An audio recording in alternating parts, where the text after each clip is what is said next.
I am Nick, and we are here today with the Kestrel boat tour with Steve as our captain. And we are going to do a short interview with Steve about the boat tour and to showing how the marketing is business working. What is the demographic of your customers? Demographic of our customers is pretty much worldwide. We would have quite a lot of people come from America, US, Canada, Europeans, Germans, French, Italian, Spanish. The only market we haven't really tapped into is the African. However, we do get a small amount of South Africans and a lot of Australians and New Zealanders. What about age-wise?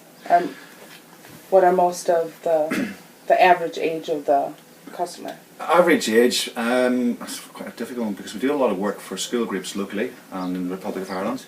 We generally do all that sort of work in the morning times.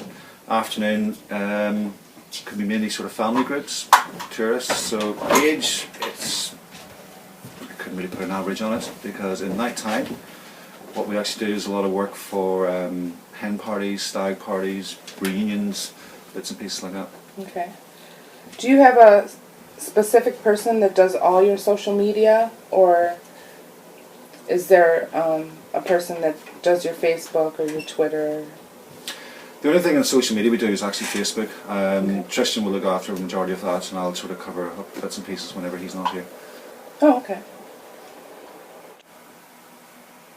Advertising is quite a strange one because you can do a lot. You can nearly advertise in every single postage stamp.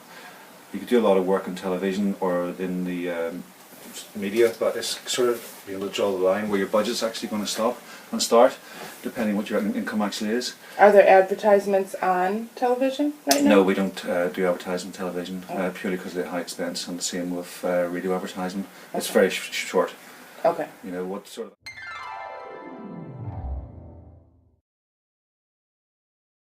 How long have you been associated with the Our Time, Our Place?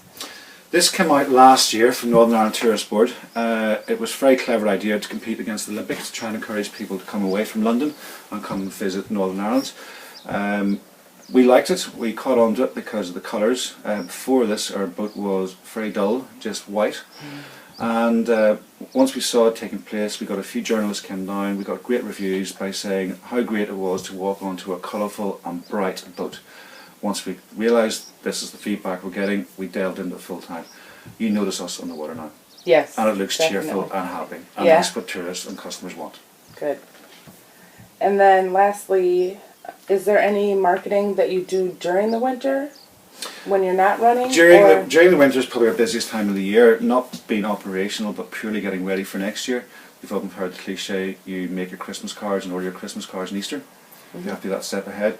If you miss the time slots that are available in October and November and December for your trade shows, you can pretty much say your business is going to be damaged later on.